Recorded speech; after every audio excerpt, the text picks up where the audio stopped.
नमस्कार दोस्तों, राधे राधे, सुप्रभात। कैसे हैं आप सभी लोग? उम्मीद है कि आप सभी लोग अच्छे हैं और एकदम स्वस्थ और मस्त हैं।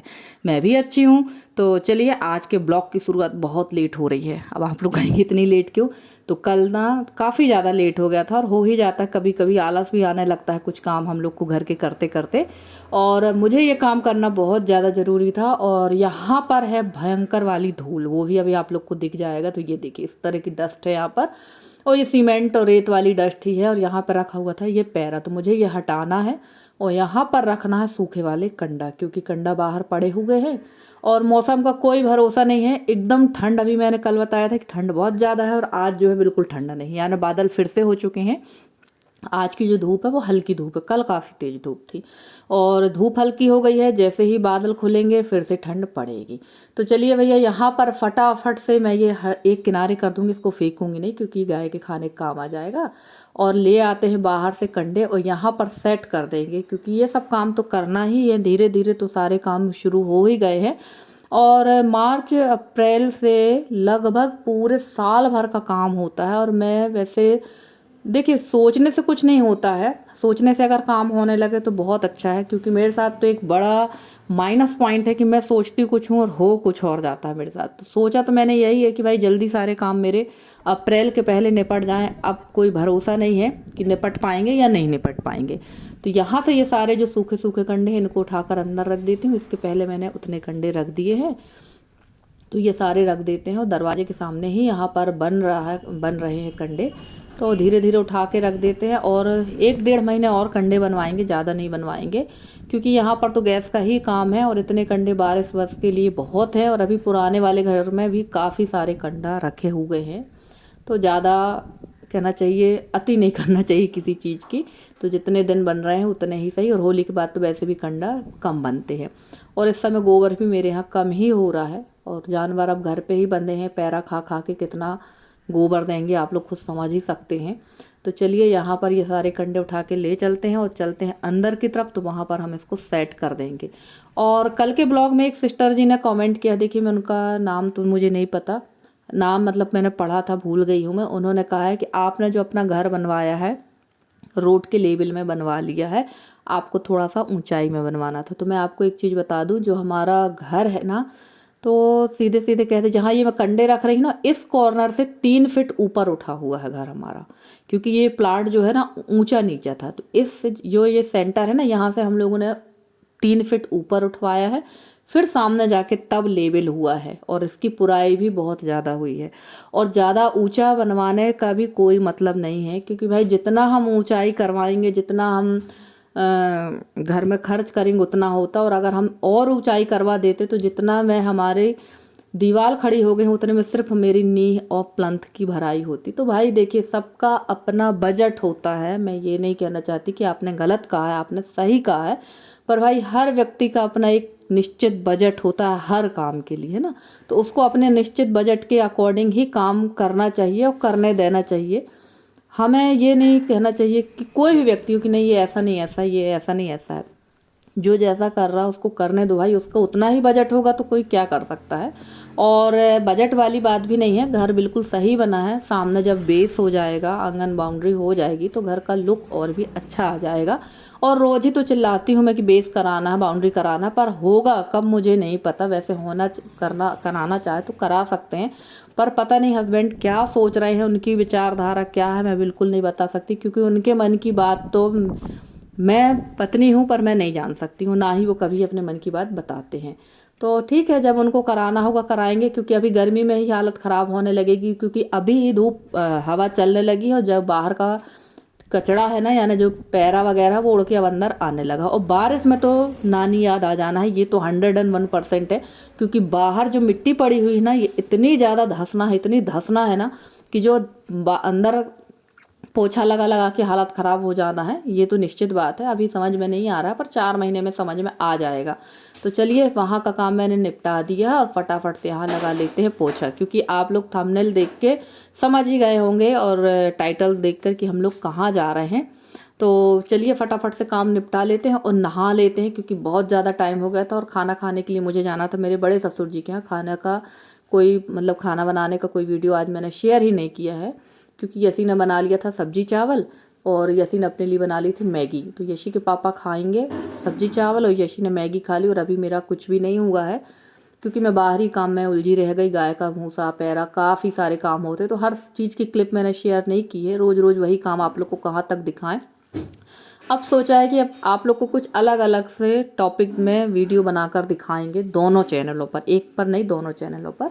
तो चलिए यहाँ मैं लगा देती हूँ पोछा। और यहाँ पर ना मैं ज़्यादातर कोशिश करती हूँ कि हाथ से ही पोछा लगाऊँ, क्योंकि यहाँ हाथ से ही ज़्यादा साफ़ आता है। वो पोछा से उतना साफ़ नहीं आता, निशान बन जाते हैं, चाहे आप एक बार लगाएं या 2 बार लगाएं, क्योंकि यहाँ बहुत गंदा रहता है। चलिए पोछा तो लग चुका है, अब यहाँ की सफाई कर देते हैं, जो कि हमारी बर्तन वाली ने गंदगी मचा रखी है। तो ये सारी सफाई करके चलते हैं, फटाफट से नहा धो लेते हैं। और आज का वीडियो ना पूरा आप लोग समझ रहे होंगे कि जहाँ मैंने ब्लर किया है वहाँ आप लोग समझ रहे होंगे पूरा वीडियो ही ख़त्म था। अगर मैं इसको कट करती ना तो पूरी क्लिप मेरी ख़राब हो जाती, इसलिए मैंने ज़्यादा कट नहीं किया है। और मैं उसके लिए माफ़ी चाहती हूँ। आप लोग समझ गए होंगे कि किसके लिए मैं कह रही हूँ। और भैया हम लोग घर से निकल पड़े हैं समथिंग 2:30 बजे करीब। मैं आ गई थी बड़े ससुर जी के यहाँ से खाना खा के, और हम लोग निकल चुके हैं, चाचा चाची की पूरी फैमिली। और ये है आद्या, और आरू जो है वो बैठी है सामने सोनू के पास, यानी मेरे चाचा के बेटे के पास। वो अपने पापा को बिल्कुल भी नहीं छोड़ती। और यह भी हमारा गांव ही है, यानी मेरा ससुराल ही है। तो हम लोग निकल चुके हैं और पहुंच रहे हैं भाई मौनी अमावस्या के उपलक्ष्य में कुंभ नहाने के लिए। तो वो भी आप लोग को मैं दिखाऊंगी। और अभी आप लोग सोचोगे कि यार कुंभ नहाने, अभी तो निधि कह रही थी कि हम कुंभ नहाने नहीं जाएंगे, और निधि अचानक से कुंभ पहुंच गई। हमारी किरण दीदी जरूर कहेंगी। तो हाँ, हम लोग कुंभ नहाने ही गए थे, तो वो भी आप लोग को ही साथ शेयर करते। और ये देखो, ये ना आरू की एक आदत है कि वो अपने पापा को बिल्कुल भी नहीं छोड़ती, बहुत ज़्यादा पीछा लग जाती है। अगर घर पे है उसके पापा तो वो पीछे पीछे लगी ही रहती है। और गाड़ी चला रहा था सोनू, तो गाड़ी चलाने में थोड़ी सी दिक्कत भी होती है ड्राइविंग करते समय, बच्चों को गोदी में बैठा के ड्राइविंग करने में। तो चलिए हम लोग निकल चुके हैं, और लगभग हम लोग को 15 से 20 मिनट लगेगा कुंभ नहाने जाने के लिए। तो आप लोग समझ गए होंगे कि कहाँ जा रही है। और अधिकतर मौनी अमावस्या में सभी लोग नहाने जाते ही हैं। और हमारी जो दीदी है किरण दीदी कह रही थी निधि तुम कुंभ चलना तो मुझे भी लेकर चलना। तो जाने का तो विचार था मेरा, ऐसा नहीं कि मेरा विचार नहीं था, मन था। पर मैंने कहा था ना कि 10% उम्मीद है, 90% ना है। क्योंकि वहाँ की भीड़ भाड़ देख के ना मेरी तो हालत ख़राब हो गई भाई। मैं इतनी भीड़ में तो कभी नहीं जा सकती, कभी नहीं जा सकती। और जो 10% मैंने सोचा था ना, वो भी मैंने अब कैंसिल कर दिया प्लान कि नहीं, जहाँ है वहीं ठीक है। जहाँ न कहते हैं ना मन चंगा तो कटौती में गंगा, हम जहाँ पर है यही से हम अच्छे काम करते रहे, अच्छी चीज़ अच्छे पुण्य काम हमारे हाथ होते रहे, यही सबसे अच्छी बात है। तो चलिए यहाँ पर हम लोग पहुँच रहे थे धीरे धीरे अपनी मंजिल की ओर। और आप लोग के साथ शेयर भी करते जाएंगे कि हम लोग कहाँ गए थे। और आज है नर्मदा जयंती, शायद आज नर्मदा जयंती है, मुझे देखिए कन्फर्म बता नहीं सकती क्योंकि मैंने कैलेंडर देखा ही नहीं है। और नर्मदा जयंती के दिन बहुत ही ज़्यादा हमारे यहाँ कहना चाहिए उत्साह होता है। तो नहीं, आज है नर्मदा जयंती नहीं है। मैंने देखो अभी कैलेंडर ही देखकर मैं आप लोग किससे बात कर रही हूँ।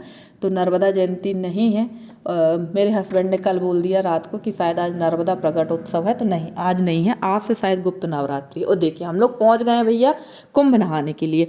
तो चलिए आप लोग के साथ शेयर कर देते हैं। हम लोग कुंभ नहाने गंगा जी नहीं गए हैं, हम लोग कुंभ नहाने मौनी अमावस्या में माता के दर्शन करने नर्मदा जी पहुंच गए हैं। और ये जो घाट है ये मेरे घर से 15-16 किलोमीटर की दूरी पर है, और नर्मदा जी हमारे घर से बहुत पास में है।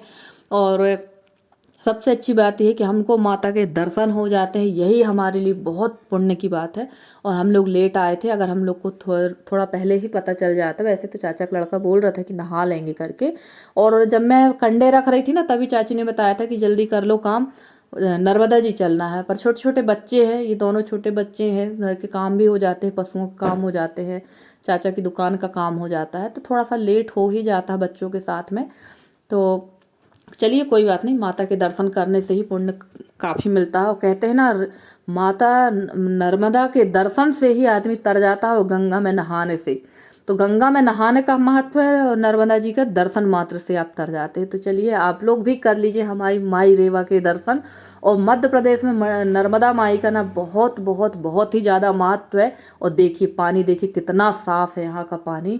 और एक चीज़ बहुत अच्छी है यहाँ पर एमपी में, हो सकता है कुछ जगह पर ना हो, एमपी के कुछ क्षेत्रों में नर्मदा जी में कोई भी चीज़ ना, यहाँ के लोग नर्मदा माई के लेकर काफ़ी जागरूक है। यहाँ पर आप कोई भी चीज़ नर्मदा जी में नहीं फेंक सकते हैं, कोई भी चीज़। यहाँ तक कि अगर आपने माचिस से दिया जलाया है तो वो जलती हुई माचिस भी आप नर्मदा जी में नहीं फेंक सकते। तीली भी, माचिस तो छोड़ो, तीली नहीं फेंक सकते हैं। यहाँ पर साफ़ सफाई का बहुत ध्यान रखा जाता है। और पानी देखिए कितना साफ़ है। और आप नर्मदा जी के किसी भी घाट में चले जाइए, आपको पानी यहाँ एकदम ऐसा ही नीट एंड क्लीन मिलेगा। बहुत साफ़ सफाई का यहाँ के लोग ध्यान रखते हैं और इनको बिल्कुल अपनी माँ के समान ही मानते हैं। जैसे हम लोगों की माँ है वैसे ही हमारी माई रेवा है। तो चलिए यहाँ पर हम लोगों ने पूजा पाठ कर लिया है और चाची ने पूरी तैयारी कर ली थी। मैं तो ज़्यादा तैयारी कर नहीं पाई थी, नारियल रखा था, धूप बत्ती रखी थी, क्योंकि चाची ने थोड़ा लेट ही बताया। अगर सुबह से बता देती तो मैं उस हिसाब से तैयारी कर लेती। और दरअसल बात ये हो गई कि मुझे बड़े ससुर जी के यहाँ भी खाना खाने जाना था, तो वहाँ भी मुझे थोड़ा सा टाइम हो गया था। जिसके यहाँ ना जाओ उसी का थोड़ा सा मन फिर खराब हो जाता है। और जब कोई प्यार से बुलाए तो जाना ज़रूर चाहिए। वहाँ हमें बहानेबाजी नहीं करना चाहिए कि भाई ये हो गया वो हो गया, क्योंकि सामने वाला भी आपको उम्मीदों के साथ ही बुलाता है। तो चलिए फटाफट से हम लोग लग गए थे यहाँ पर पूजा में, पूजा करने के लिए। और पूजा करने के बाद हम लोग करेंगे यहाँ पे दीपदान। तो खाने का सामान तो कुछ लाए नहीं थे हम लोग ज़्यादा, चाची ही नाश्ता वगैरह ले आई थी। वैसे मेरा मन था कि थोड़ी सी पूड़ियाँ बना के रख लेते, पर इतनी जल्दीबाजी हो गई ना, इतनी जल्दीबाजी हो गई कि कहाँ की पूड़ी और कहाँ का क्या। कभी कभी ऐसी ही जल्दीबाजी में काम होते हो, पता नहीं क्यों। अभी अभी मेरे साथ तो बड़ा ही जल्दीबाजी वाला काम हो रहा, कोई भी काम मेरा ना व्यवस्थित तरीके से नहीं हो पा रहा है। तो चलिए यहाँ देखिए पूजा पाठ हमारी संपन्न हो गई है। और ये हमारी भाभी यानी जो चाचा की बहू है वो है। वैसे तो ये उम्र में मुझसे छोटे हैं, चाचा का लड़का भी छोटा है मुझसे, तो मैं तो नाम ही लेती हूँ, भाभी नहीं कहती हूँ, नाम ही ले लेती हूँ। तो चलिए यहाँ पूजा करने के बाद हम लोग एक दूसरे को लगा रहे थे तिलक सिंदूर का। और उसके बाद चलेंगे तो बढ़िया जो चाची लेकर आई हैं स्वल्पाहार वो हम लोग करेंगे। और बड़ा अच्छा लगता है जब फैमिली के साथ ऐसा जाओ तो बड़ा मज़ा भी आता है, बड़ा आनंद आता है। तो देखिए यहाँ पर ना हम लोगों के आने के पहले बहुत सारे लोग यहाँ से जा चुके हैं। जब हम लोग आए थे ना तो लोग लौट रहे थे और गाड़ियाँ भर भर के लोग यहाँ आते हैं और खाना बनाते हैं, खाते हैं ना, समझो पूरा दिन यहाँ पर व्यतीत करते हैं। और हम लोग लेकर आए थे, हम नहीं लाए थे, चाची लाई थी नमकीन और प्याज। तो फटाफट से यहाँ नाश्ता लगा देते हैं नमकीन का, और बिस्किट वगैरह थी तो यही सब हम लोग रख लेते हैं। और कभी कभी मेरा दिमाग भी पंचर हो जाता है, मैंने भी नहीं सोचा कि थोड़ा सा मीठा वगैरह कुछ खरीद लेते रास्ता से, कुछ भी नहीं खरीदा, ऐसे ही चली आई मैं। तो यहाँ पर प्लेटें हमारी लग रही थी। और जैसे कि मैंने बताया कि बहुत सारे लोग थे, आगे पीछे भी बहुत लोग थे, ऐसा नहीं था कि नहीं थे, हम ही लोग बस थे। और हम लोगों के आने के पहले यहाँ से काफ़ी लोग जा चुके थे, यानी सुबह टाइम बहुत भयंकर वाली भीड़ थी यहाँ पर। और बहुत लोगों ने तो बनाया खाया। और आप नर्मदा के तट पे ऐसे अमावस्या पूर्णिमा जाएंगे ना तो आपको बहुत ज़्यादा यहाँ पर भीड़ भाड़ मिलेगी, खाने पीने की तो आपको कमी नहीं होगी। और उसके बाद इस आश्रम में है यहाँ पर एक आश्रम बना है, बहुत अच्छा आश्रम बना है। और लगभग मैं 2 या 3 साल बाद यहाँ पर आई हूँ तो ये देखा एक आश्रम यहाँ बना हुआ है।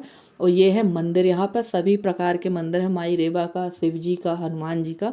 तो हम लोगों ने ये मंदिर घूमा। और जो मैं सीधा सामान लेकर आई थी, क्योंकि नर्मदा तट पे अगर जाओ तो थोड़ा बहुत सीधा सामान जरूर दान पुण्य कर देना चाहिए, तो वही मैं लेकर आई थी। तो यहाँ पर बाबा जी को दे देंगे, क्योंकि अभी कुछ दिनों से परिक्रमावासी भी मेरे यहाँ आ नहीं पा रहे हैं, 2-3 दिनों से हम लोग देख रहे हैं। तो हो सकता है हम लोग को उठने के पहले निकल जाते हों। तो चलिए यहाँ पर भी एक बहुत भव्य मंदिर बन गया है नर्मदा जी का, वो भी आप लोग के साथ शेयर करते हैं। और उम्मीद करते हैं कि आज का वीडियो आपको पसंद आया होगा। अगर आज का वीडियो पसंद आया हो तो प्लीज़ वीडियो को लाइक कर दीजिएगा। चैनल पे नए हैं तो चैनल को सब्सक्राइब करके अपना सहयोग बनाए रखिए। मिलते हैं अगले वीडियो में, तब तक के लिए बाय बाय।